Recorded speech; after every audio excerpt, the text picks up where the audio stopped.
Горная болезнь от А до Я. Что это и как избежать? Симптомы, медикаменты и правильная акклиматизация. Друзья, всем привет! С вами Тарас Поздний, и с горной болезнью я сталкиваюсь постоянно. Как во время своих собственных экспедиций на восьмитысячники, ощущая ее на себе, так и во время работы гидом, тимлидером с нашими группами в непальском трекинге, наблюдая горную болезнь на других участниках. Решил собрать воедино весь свой опыт и структурировать знания, полученные из интернета. Тем самым дать вам максимально полную информацию о горной болезни и сделать это простым и понятным каждому языком, без сложных заумных терминов и понятий. Но перед началом небольшой дисклеймер. Все, что вы услышите ниже или там прочитаете в статье, это все основано на моем личном опыте, на каких-то статьях с интернета и на опыте моих друзей и знакомых. Ни в коем случае нельзя это считать как единственно верной точкой зрения, потому что горная болезнь до конца еще не изучена. И обязательно перед приемом каких-либо медикаментов советуйтесь со своим врачом. Поехали. О горняшке простыми словами. Что такое горная болезнь? Горная болезнь – это негативная реакция организма на высоту и на нехватку кислорода. В легкой стадии она бывает фактически у всех, а вот в тяжелой стадии может привести и к смерти.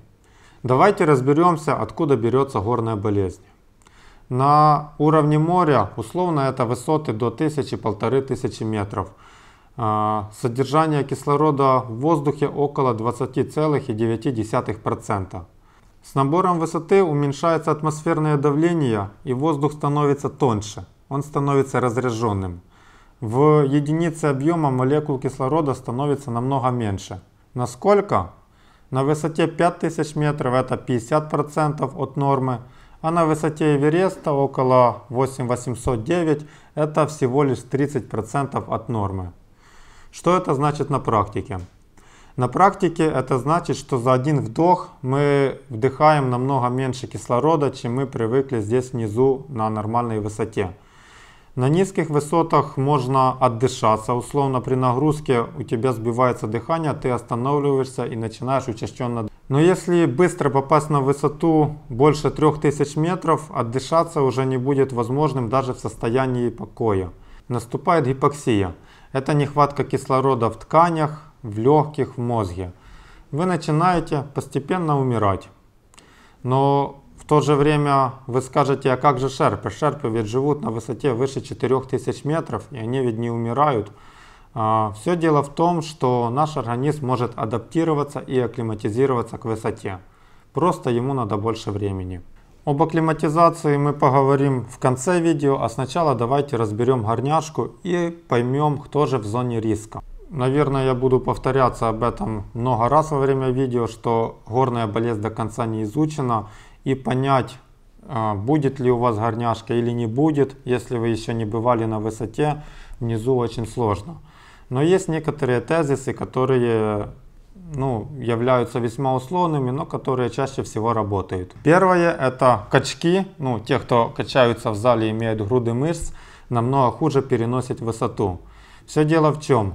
Во время интенсивных тренировок вы развили большую мышечную массу, эти мышцы привыкли потреблять очень много кислорода.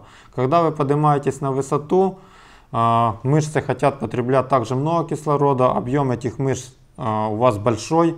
Собственно, кислорода вам нужно намного больше, чем обычному худому маленькому восходителю, и так вы высоту переносите намного тяжелее. Собственно, по этой причине большинство высотников более подтянутые, нежели накачанные. Второй тезис – это то, что девушки тоже легче переносят высоту.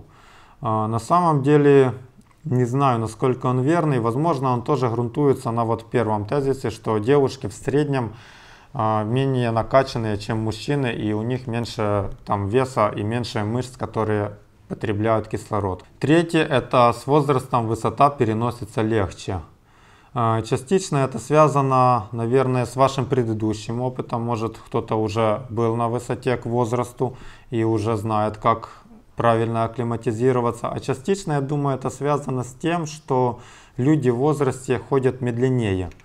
Собственно, уже нету желания куда-то бежать, как это бывает в молодости. Ты медленно идешь и тем самым даешь организму время, чтобы лучше акклиматизироваться. Так, прошлый высотный опыт. Мы поговорим дальше, что акклиматизация не держится очень долго, но тем не менее прошлый высотный опыт остается, организм уже понимает, как ему нужно перестраиваться и понимает, что ожидать. И с каждым разом процессы проходят все быстрее и вы акклиматизируетесь лучше. В то же время есть прошлый высотный негативный опыт. Если у вас уже была жесткая горняшка, скорее всего, не стоит сильно переживать. Скорее всего, у вас просто был очень быстрый график акклиматизации. Но если у вас уже был прошлый негативный опыт, есть шанс, что ваш организм хуже переносит высоту и вам просто нужно будет больше времени на акклиматизацию. Еще что хочу отметить, переносимость высоты напрямую не зависит от вашей тренированности. То есть даже там спортсмены, олимпийцы, марафонцы зачастую переносят высоту хуже, чем обычный офисный планктон. А следить такую прямую зависимость пока еще не удается. Но это не значит, что не стоит тренироваться совершенно перед походом в горы. Дело в том, что очень сильно на акклиматизацию влияет в принципе ваше общее состояние организма. И когда вы попадаете в горы нетренированные, вы будете очень сильно уставать и будете в таком подавленном состоянии находиться, тогда, скорее всего, горняшка вас накроет с большей вероятностью. Поэтому обязательно тренируйтесь, получайте больше удовольствия от походов и легче переносите высоту. Нормальная реакция на высоту. Попадая в зону большой высоты от 1500 до 3000 метров, ваше дыхание становится учащенным. При привычных физических нагрузках появляется более сильная одышка. Жидкость задерживается в организме, что приводит к отекам лица и рук. Не стоит переживать, это бывает абсолютно у всех. В то же время организм начинает постепенно перестраиваться. Начинают вырабатываться эритроциты, которые переносят кислород. Ускоряется кровоток, у вас увеличивается пульс, и организм учится работать в более экономном режиме. Но на то, чтобы привыкнуть к высоте, ему нужно время. Зачастую у нас этого времени нет. У нас есть график программы, есть ограниченный отпуск, и мы быстро набираем высоту. В таких случаях это чревато возникновением острой формы горной болезни. И вот мы продолжили набор высоты, у нас появляется горная болезнь. Но надо ли сразу вызывать вертолет или начинать спуск? Давайте разберем, какие есть формы и стадии горняшки. Итак, первая форма это Acute Mountain Sickness. Она называется острая горная болезнь. На самом деле это самая базовая, самая начальная горняшка. Она бывает фактически у всех. Она может проходить как весьма в такой легкой форме, так и весьма неприятной. Наступает в среднем после 4-12 часов после попадания на высоту от 3000 метров. По ощущениям она очень сильно напоминает такой будун после перепоя, такое вот похмелье. И на самом деле это действительно очень похоже. Основной симптом, по которому можно диагностировать острую форму горной болезни, это головная боль. Чаще всего он сопровождается одним или несколькими дополнительными симптомами. Во-первых, это пропажа аппетита, повышенная усталость, апатия, нежелание что-либо делать. Иногда это может быть тошнота и даже рвота. И это плохой сон или полная бессонница. Также горняшку можно диагностировать по лицу и рукам. Кожа бледнеет, губы синеют, взгляд становится немножко потерянным. Есть еще дополнительный прибор, называется пульсоксиметр. Он есть у каждого из наших гидов. Он измеряет оксигенацию крови, это насыщение кислородом крови, и измеряет ваш пульс. О нем мы поговорим чуть дальше, чуть ниже. Что делать, если вы обнаружили у себя один из симптомов или там сразу набор симптомов горной болезни? Во-первых, не стоит сильно переживать. В легкой стадии там головная боль, усталость, апатия, немножко пропажа аппетита. Горняшка наблюдается фактически у всех. Во-вторых, можно постараться себе как-то помочь. От головной боли нам помогут обезболивающие. Если у вас головная боль не сильная, в принципе, можно их и не принимать. Но в общем, терпеть головную боль не рекомендуется. Лучше всего зарекомендовали себя ибупрофен и парацетамол. Часто их пьют в связке с аспирином, потому что аспирин разжижает кровь, но я на самом деле так не делаю. Во-вторых, это золотое правило, это пить как можно больше воды. от 3 до 4 литров в день жидкости вы должны выпивать. Это может быть не только вода, сюда подходят и чаи, и супы, поэтому любой жидкости 3-4 литра нужно поглощать. Сразу отмечу, что чудодейственных таблеток от горной болезни нет, но есть Диамакс, средство, которое помогает в акклиматизации. Если вы его не пили до этого, вы можете начать принимать по таблеточке. Если пили по таблеточке, можно начать принимать по 2. Ниже я еще детально расскажу о том, как принимать Диамакс и помогает ли он на самом деле. Но все эти 3 рекомендации на самом деле будут несущественными, и они вас не спасут, если вы не прекратите подъем на высоту. Обычно примерно за 2-3 суток нахождения организма на одной и той же высоте, он уже к ней адаптируется, и вы можете продолжить набирать высоту. Но если там идти на обезболивающих и на Диамаксе вверх, и симптомы у вас будут постепенно нарастать, то ни к чему хорошему это не приведет. Если же вы видите, что у вас острая горная болезнь и симптомы прям сильно большие, тогда одно средство, которое может вам помочь, это резкий спуск вниз, минимум на 500 или на 1000 метров. Но чаще всего бывают ситуации, когда горная болезнь находится в модерируемом состоянии и группе нужно продолжать маршрут. В принципе, если на следующий день не предусмотрен большой набор высоты, условно вы будете находиться на той же высоте или подниметесь там на 150-200 метров, то ничего страшного, можно делать этот переход. Но нашего потерпевшего, кто заболел горняшкой, нужно максимально разгрузить, и чтобы он шел при минимальных нагрузках.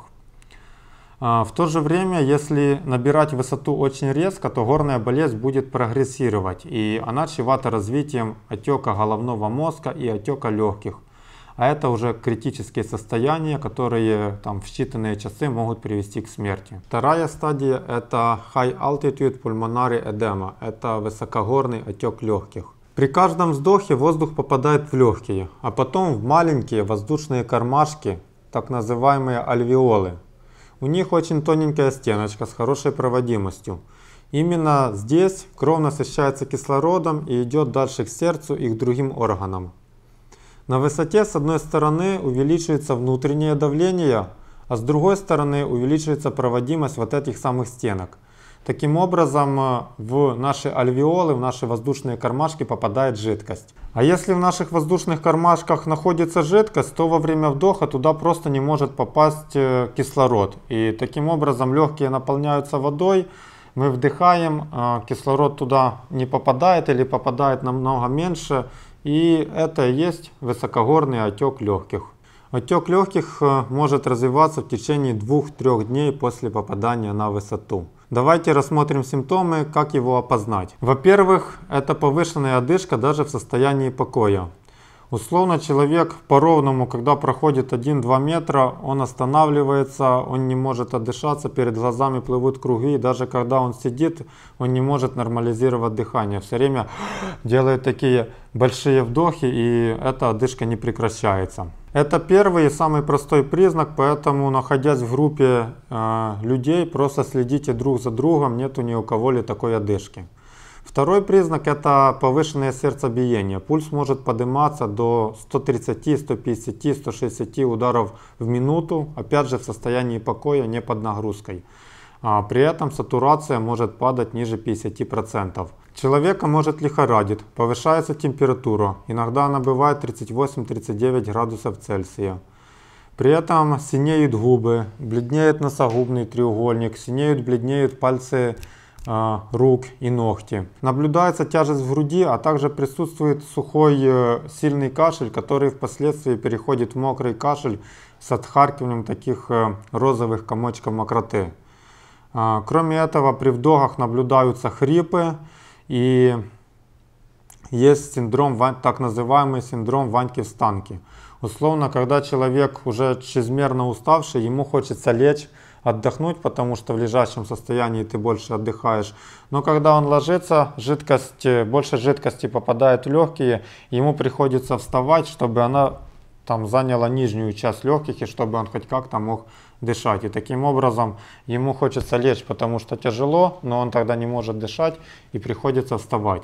Если такой синдром наблюдается, лучше всего, конечно, находиться в полулежачем состоянии, условно подложить пару подушек под голову, так вы сможете протянуть какое-то время. Важно запомнить, что при отеке легких у нас есть от нескольких часов до суток, поэтому действуем очень быстро. Единственным лечением является очень быстрый спуск и желательно на высоту больше 1000 метров вниз. Лучше всего, конечно же, подходит в этом случае вертолетная эвакуация, поэтому всем нашим участникам восхождений и трекингов мы рекомендуем оформлять хорошую страховку. Ссылочку на нашу статью с нашими рекомендациями и контактами я оставлю под этим видео. Но бывают ситуации, когда вертолет не может прилететь, там условно из-за непогоды или ночью. Или, допустим, вообще там нету вертолета и вам нужно как-то протянуть условно до утра, чтобы начать спуск. Хотя при отеке легких на самом деле нужно спускаться незамедлительно в любое время суток. Но тем не менее, иногда нужно подождать и нужно как-то дать человеку это дополнительное время. Тут нам поможет, во-первых, искусственный кислород. Он есть во многих непальских лоджиях на высоте и во многих медицинских центрах. То есть даем искусственный кислород, уже становится немного легче. Дальше есть второе средство, оно более такое экзотическое, это гамма-увбэк. Применяется вместе с искусственным кислородом. Условно это мешок, в котором нагнетается давление, тем самым симулируя спуск на более низкие высоты. Третье средство это нифедипин, это первые медикаменты, первые таблетки, которые применяются при высокогорном отеке легких, да и в принципе при обычном отеке легких. Ну и четвертое это стероид, это дексаметазон. Он активизирует резервы организма и может дать вам там тоже несколько дополнительных часов жизни. Но помним, что и кислород, и дексаметазон, и нифедипин, они не являются лечением отека легких. Единственным лечением возможным является самый быстрый спуск вниз, насколько это возможно. К слову, после спуска отек проходит очень быстро, буквально за 2-3 суток вы будете чувствовать уже в принципе нормально себя. Третья и самая жесткая стадия горной болезни это High Altitude Cerebral Edema, это отек головного мозга. Методология его появления до сих пор окончательно не изучена, но суть в том, что в головной мозг попадает жидкость, тем самым увеличивая давление на него. Это вызывает сильные головные боли, которые невозможно снять обычными обезболивающими. Самым явным симптомом отека головного мозга является поведение пьяного. Это бессвязная речь, потеря координации, при этом можно нарисовать весьма такой простой тест. Рисуем прямую линию перед человеком и предлагаем ему пройти по этой линии вот шаг за шагом, пятка к носку, пятка к носку. Если отек головного мозга, координация теряется, человек просто не сможет пройти по прямой. Также он сопровождается повышенной апатией и нежеланием делать что-либо. К счастью, отек головного мозга это весьма редкое явление, он наблюдается меньше, чем у 1% восходителей на высоте выше 4000 метров. Но на самом деле бывали случаи, когда он был замечен и на высоте там, 2500. Отек головного мозга чаще всего возникает после острой горной болезни и может проходить параллельно с отеком легким, но в исключительных случаях он появляется даже без признаков предыдущей горной болезни, поэтому нужно быть бдительным. Что делать при отеке? В принципе, все так же, как и при отеке легких. Единственное лечение это максимально быстрый спуск. Препараты, которые дадут вам дополнительное время, это искусственный кислород, гамма-увбэк и это дексаметазон. Но в принципе максимально быстро стараемся спустить нашего потерпевшего. Времени на все про все у нас есть меньше суток. Итак, с горной болезнью мы разобрались, знаем от чего она появляется, какие бывают стадии и формы и чем это чревато. Но давайте теперь попробуем разобраться, как сделать так, чтобы у нас не было горняшки или хотя бы чтобы она проходила в максимально такой легкой стадии. Мы поговорим о акклиматизации. Как только организм попадает на высоту, он начинает постепенно перестраиваться и адаптироваться, но на это требуется время. И в горах лучше всего работает правило «тише едешь, дальше будешь». Первое, что важно сделать, это построить правильный график акклиматизации. Конечно, он очень сильно зависит от того, сколько у вас времени, от самого маршрута, от горы, от региона, где вы находитесь. Но, тем не менее, есть 3 базовых золотых правила. Первое правило: на высоте больше 3500 метров за день набираем не больше 500 метров между точками ночевки. Второе, это каждые 1000 метров или каждых 3 дня обязательно делаем дневку и день отдыха. Что значит дневка, что значит день отдыха? Это не значит, что мы ночуем условно на 4000 и ничего не делаем.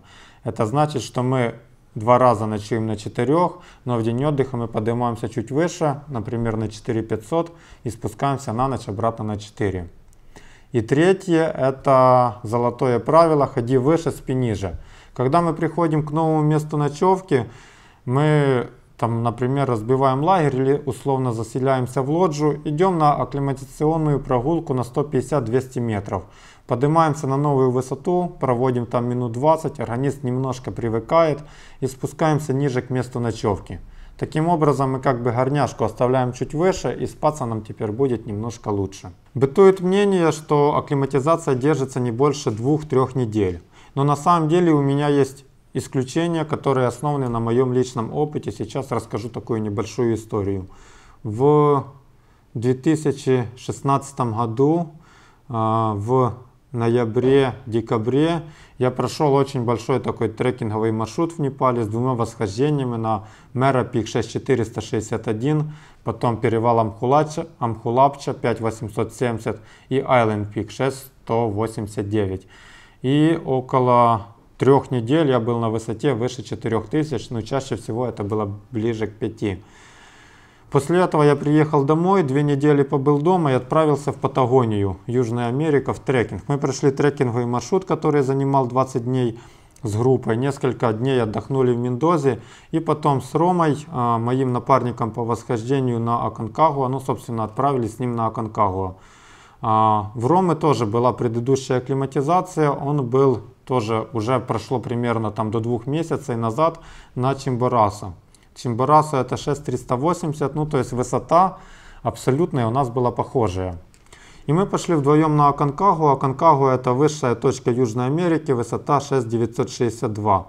И мы решили не акклиматизироваться так, как книжка пишет, а решили, что сможем проскочить и сэкономить время нахождения на горе. В общем, мы пришли в базовый лагерь на 4300 за 1 день, без ночевок на промежуточных местах. На следующий день мы забросили вещи на 5000, а потом пошли на ночевку на 5050 метров в лагерь Канада. Во время ночи Рому накрыла горняшка, и до такой степени, что он просто не мог встать на ноги, он передвигался ночью на четвереньках, но мы дождались, когда немножко рассвело, и я помог ему спуститься в базовый лагерь. Там ему стало уже намного легче, но тем не менее не настолько отпустило, чтобы продолжать восхождение. И он пошел вниз уже самостоятельно. Я же сам вернулся на гору. Я тогда поднялся с базлага на 5500 за 1 день. На следующий день с 5500 сходил, ночью вышел, поднялся на вершину на 6900 и в тот же день спустился в базовый лагерь на 4300. То есть весьма быстро, и на все про все, от входа в национальный парк и до выхода с национального парка восхождение у меня заняло всего там 7 дней вместо 2 недель, как это обычно занимает. Почему так вышло? Мы с Ромой вроде были на одной и той же высоте, но разница заключается в том, что я в Непале провел на высоте около 3 недель. Рома же на Чимборасо провел буквально 2-3 дня. Это вершина такая, ты ходишь внизу, потом резко поднялся, спустился и все. Акклиматизация такая быстрая, она и очень быстро проходит. Акклиматизация долгая, она держится намного дольше. То есть условно работает правило, чем дольше ты находишься на высоте, тем дольше работает потом акклиматизация. И на моем опыте после длительного нахождения плюс-минус до 2 месяцев лично у меня она держалась. Но в то же время, даже после экспедиции на 8000-ники, каждый раз по возвращению в горы нужно заново акклиматизироваться. Есть, конечно, один вариант, это каждый месяц ходить на вершину какую-то высокую, но физически у меня это не получается ни по времени, ни по физике, ни по финансам. Поэтому каждый раз, даже сходив на 8000, идя через несколько месяцев даже на 5000, тебе все равно нужно акклиматизироваться. радует, что с каждым разом это делается все легче. Давайте я поделюсь своим опытом, как чувствовать себя на высоте лучше, и постараюсь дать вот такие простые рекомендации, которые помогут вам легче переносить высоту и там лучше акклиматизироваться. Первое, я уже говорил, это нужно пить очень много жидкости. Если внизу вам нужно пить там около 2 литров воды, то вверху, попадая в более сухой воздух, у вас повышенная нагрузка физическая, то есть частично влага теряется с дыханием из-за сухого воздуха, частично влага теряется через пот, из-за физических нагрузок вы теряете много жидкости. Чтобы избежать дегидратации, вам нужно пить много воды. Это 3-4 литра, это такая норма. Это не обязательно вода, повторюсь, это может быть чай, могут быть какие-то супы. Второе, это откажитесь от алкоголя. Во время наших всех трекингов или экспедиций, пока мы не поднимемся к высшей точке, алкоголь у нас категорически запрещен. Уже на спуске с вершины, то есть когда вы пришли в Базлах или там на пути вниз спустились в Катманду, там уже в принципе бутылочку другую пива пропустить можно. Но по пути вверх алкоголь мы не пьем. В частности, из-за той причины, что он тоже сушит организм, и мы помним, что у нас и так дегидратация плюс алкоголь, и я не знаю, сколько придется вам пить воды, чтобы это как-то нейтрализировать. В общем, от алкоголя по пути вверх точно стоит отказаться. Третье, это уменьшить потребление кофе. На самом деле полностью отказываться от кофе, от кофеина, если вы такой кофеман, если вы внизу пьете там 5 чашек кофе в день, и вы попадаете на высоту и полностью отказываетесь от кофе, для организма это тоже будет большой стресс. А наша задача минимизировать стресс организма и сделать наше такое пребывание на высоте намного более комфортным. Если вы кофеман, если вы пьете много кофе внизу, полностью отказываться от кофе на высоте все же не стоит, но нужно максимально сократить его потребление. Почему? Потому что на высоте наше давление и так повышается, а кофе содержит много кофеина, и оно тоже дополнительно повышает давление, дополнительно разгоняет сердце, которое и так уже разогнано. Нам это ни к чему. Всегда следите за своим собственным климат-контролем. Это значит, не мерзните и не потеете. Я всегда так шучу, что альпинизм и высотный трекинг это больше искусство переодевания. Дело в том, что на высоте, когда светит солнце, вам тоже будет весьма жарко. Но в то же время, когда солнце заходит за облака или когда заходит за горизонт, температура моментально падает на 10-15 градусов. Так вот, когда вы потеете, вы пропотели, вы разогрелись, температура упала, вы можете резко заболеть. Поэтому, если чувствуете, что вам жарко, лучше расстегнитесь или остановитесь и снимите лишнюю одежду. В то же время не нужно мерзнуть, потому что когда организм мерзнет, он тратит тоже очень много сил для согрева и очень много энергии. А наша задача сохранять эту энергию, мы это помним. Пользуйтесь солнцезащитными кремами и солнцезащитной губной помадой. Если вы обгорите на активном высотном солнце, на высоте сопротивление воздуха ультрафиолета намного меньше, чем внизу, вы обгораете моментально. Если вы обгорите, у вас тоже будет повышенная температура, это дополнительный стресс для вашего организма. Это тоже нам не нужно. Поэтому пользуемся солнцезащитными кремами, не забываем обновиться несколько раз в день, потому что его действие за несколько часов проходит. Следующий пункт. Ходите медленно. Старайтесь, чтобы пульс во время перехода находился в диапазоне 110-130 ударов в минуту. Если вы будете работать на более высоком пульсе, это уже будет интенсивная тренировка, и организм будет очень сильно уставать и изнашиваться. Вы не будете успевать восстанавливаться, вы будете больше потеть. И основная причина, наверное, вы не будете успевать восстанавливаться к следующему дневному переходу. Поэтому ходим медленно, следим за пульсом. Если у вас нету пульсометра, у большинства его нету, я сам им не пользуюсь лишь в исключительных ситуациях. Поэтому как понять, какой темп для вас комфортный, и как понять, какой пульс, это 110-130 ударов в минуту.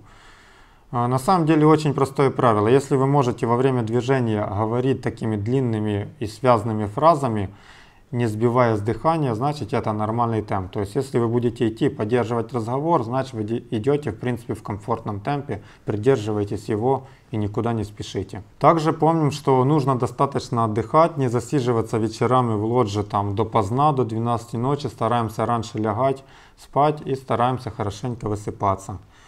И дополнительный вопрос мне задали по поводу курения. Ну, на самом деле, многие высотники курят, особенно это касается шерпов. Шерпы могут подняться на вершину и закурить там сигаретку, и у кого-то это даже такая фишка есть, типа галочка, поднялся на 8000 и закурил. Я же никогда не курил, и курение, конечно же, мешает высотным восхождениям, но тем не менее, что делать, если вы курите? Если вы привыкли курить внизу, то резко бросать курение во время трекинга тоже не стоит, потому что это тоже будет сильно большой стресс для организма. Помним, это действует примерно как с кофе. Но мы стараемся максимально уменьшить количество сигарет в день. Помним такую простую рекомендацию, что наша задача максимально уменьшить количество стресса для организма и максимально уменьшить нагрузки для него. Поэтому стараемся сделать наше пребывание на высоте как можно более комфортным. Сон на высоте. Сны на высоте снятся намного более яркие и живые, чем здесь внизу. Ну, по крайней мере, у меня так случается. И в то же время сон значительно менее глубокий, чем внизу. Часто за ночь на высотах я просыпаюсь 3, 5, 7 раз. Просыпаюсь, переворачиваюсь, засыпаю опять. Это нормально, это стандартный режим, и этого не стоит бояться или переживать. В то же время, если вас мучает бессонница, если вы не можете уснуть, можно выпить перед сном пол-таблеточки Диамакса. Но не больше, потому что это мочегонно, если выпить целую, то вы потом будете ходить в туалет всю ночь, и это тоже помешает вам нормально выспаться. Поэтому не больше пол-таблеточки Диамакса. Также можно выпить мелатонин, это гормон сна. Что касается обычных снотворных, их я не рекомендую принимать. Считается, что они ухудшают акклиматизацию. Еще одно явление, которое связано со сном и которое очень неприятное, это дыхание Чейна-Стокса, такое периодическое дыхание. Дело в том, что на высоте мы дышим часто и глубоко, и концентрация СО2 в организме снижается. А именно СО2 стимулирует наш дыхательный центр, именно его избыток. Когда мы бодрствуем, наше сознание подает сигналы на вдох, а когда мы засыпаем, оно немножко отключается, и сигнала на вдох не происходит. Наступает момент, когда вы во сне перестаете дышать, и вы просыпаетесь от ощущения сильного удушья и нехватки воздуха. Следует череда резких вдохов, таких вот. Вы 10-15 секунд стараетесь надышаться и как-то обогатить свой организм кислородом. И на самом деле это очень такое жуткое ощущение, когда вы просыпаетесь от того, что задыхаетесь. Но в то же время ничего страшного в этом нет. Оно типичное, оно часто наблюдается. И вы проснулись, вы нормально подышали, отдышались, и вы можете дальше заснуть и дальше продолжать там видеть свои яркие и живые сны.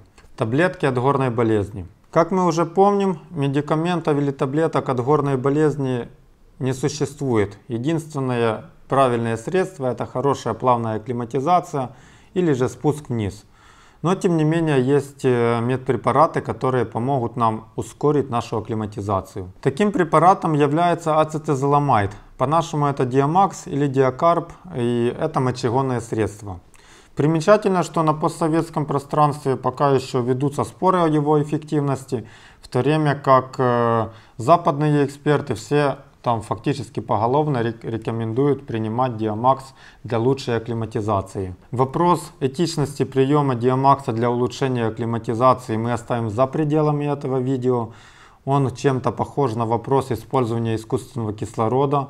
Мое мнение простое: если ты не спортсмен, не хочешь что-то себе доказать, то лучше пользоваться Диамаксом, лучше пить таблетки, акклиматизация будет проходить лучше, легче, и вы получите больше удовольствия от самого маршрута и от видов, которые вас окружают. Что еще является весомым плюсом в приеме Диамакса, это то, что отсутствует эффект отката. Условно говоря, вы начали принимать, организм акклиматизировался до какой-то степени, вы перестали принимать, вам хуже не стало. Просто вы начинаете акклиматизироваться, скажем так, в нормальном режиме.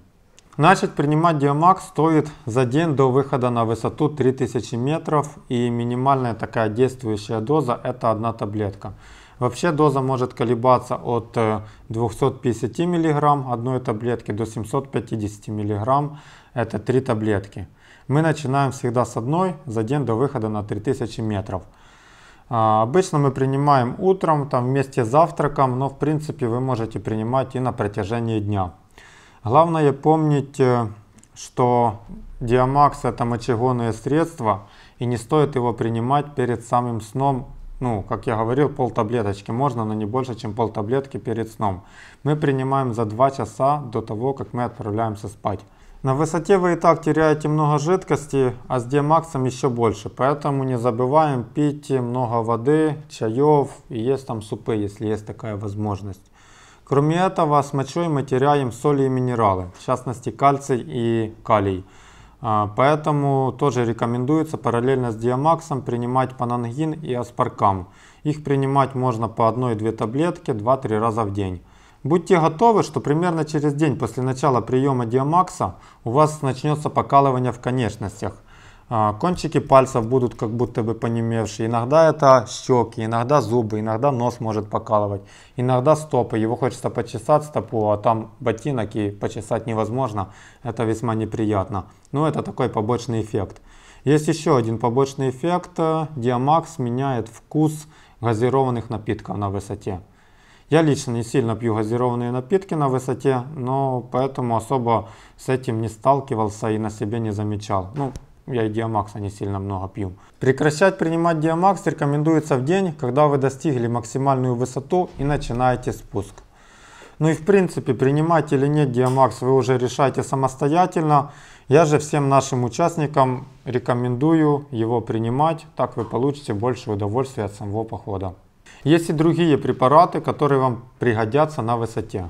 Во-первых, это витаминные комплексы. Попадая на высоту, питание у вас будет гораздо более скудное. Того объема витаминов и минералов мы не будем получать.